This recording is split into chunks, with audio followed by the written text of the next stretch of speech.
Hello, welcome to Confessions of a Frustrated Game Master. I am Robert, the narrator, and thank you for joining me for another episode of Confessions. Well, this episode of Confessions, we're going to talk about Game Master as Entertainer. But before we jump into that, I just wanted to remind everyone that the Kickstarter for my high fantasy tabletop role-playing game, Peace the RPG, is live. Please go to Kickstarter, put in Peace the RPG, P-E-A-C-E, therepg.com. Check out the Kickstarter. If you see things that you like, please support it. I would appreciate it. Thank you very much. But now, on to the episode. Game Master as Entertainer. How did this topic come up? Well, over last over a year, since even before the pandemic, I hadn't really been role playing other than playtesting for my game Peace. But over the last couple of months, I have been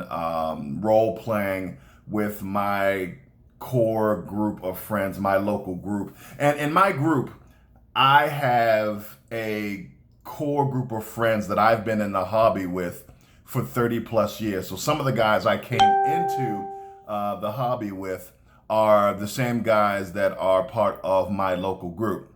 Now, when we started role playing 30 years ago, we didn't know about best practices. We didn't know about play style. We didn't know about session zero. We were just trying to do the best that we could. And we would, obviously try to take into consideration what we think the other players liked if you were a game master and try to apply that to what we were doing. But there was a lot in the hobby that we didn't know about best practices.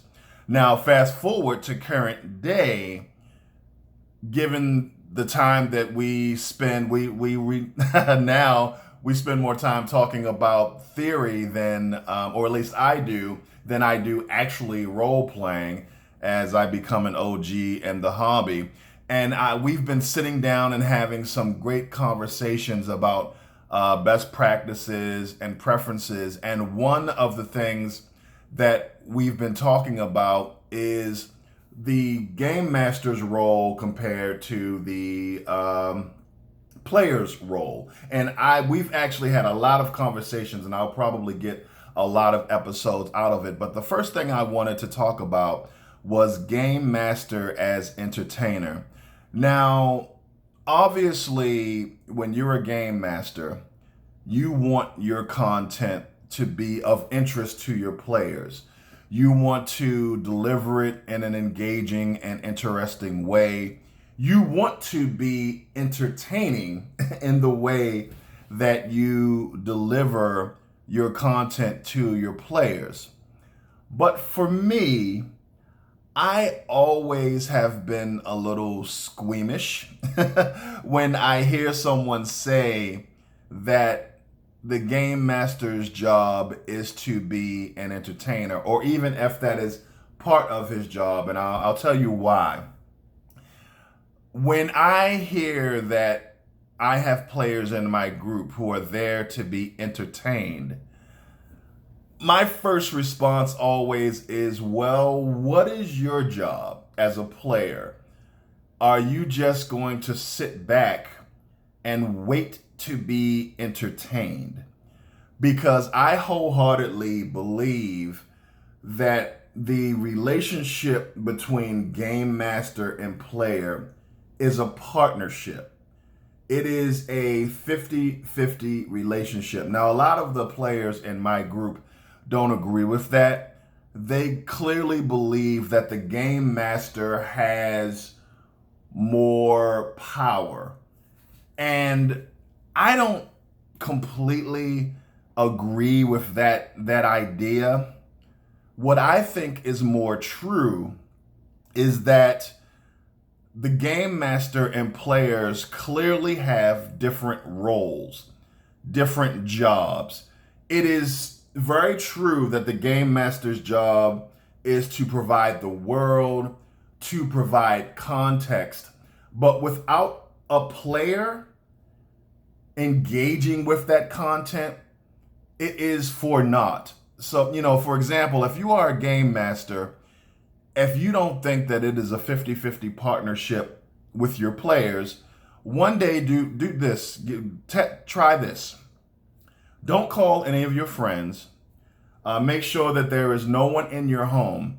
Then I want you to sit down at your gaming table and run a game and let me know how that works out for you. And by the same token, if you are a player, do the same thing. Don't call any friends over.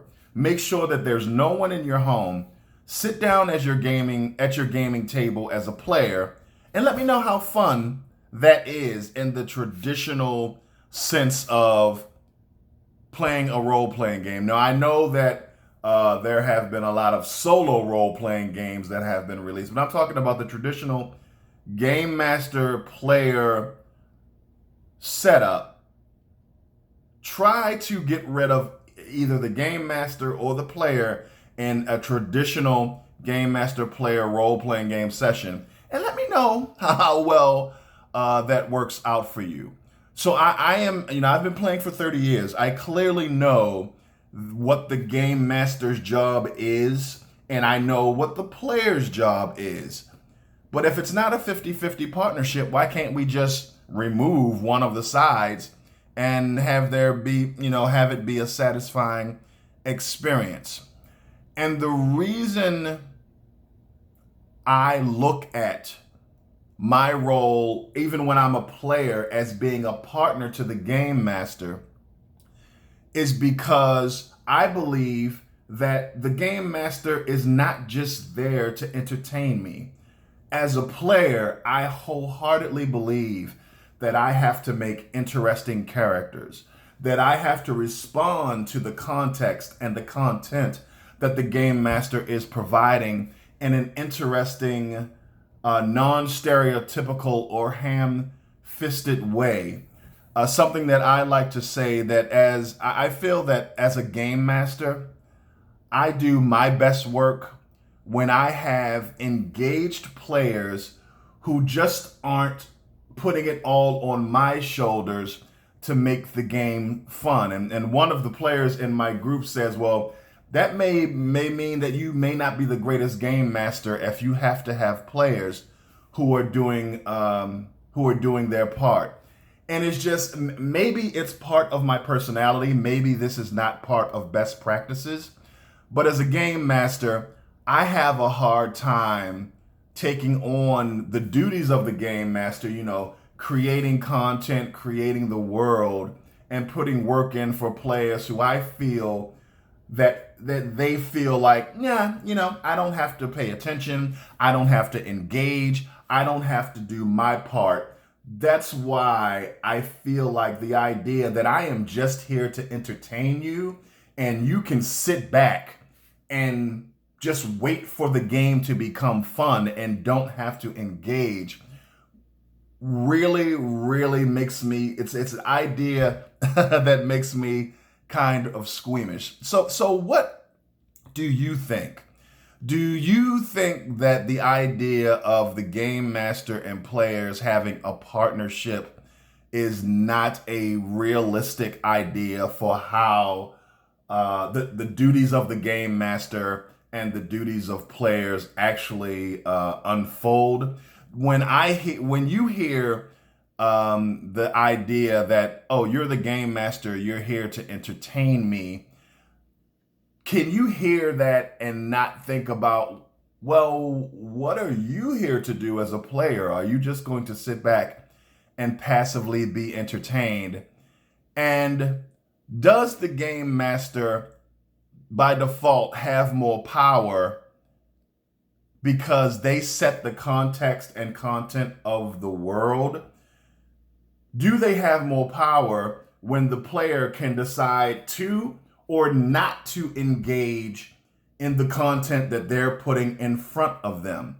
And does the GM have more power because one of the ideas in our hobby is you're not supposed to railroad or force your storyline onto players? So how can you say you're more powerful when the idea in the hobby is you're not supposed to force your ideas on the other players? You're supposed to put content out there that they want to engage with. So are you more powerful if you're just giving the player what they want anyway? Let me know in the description below.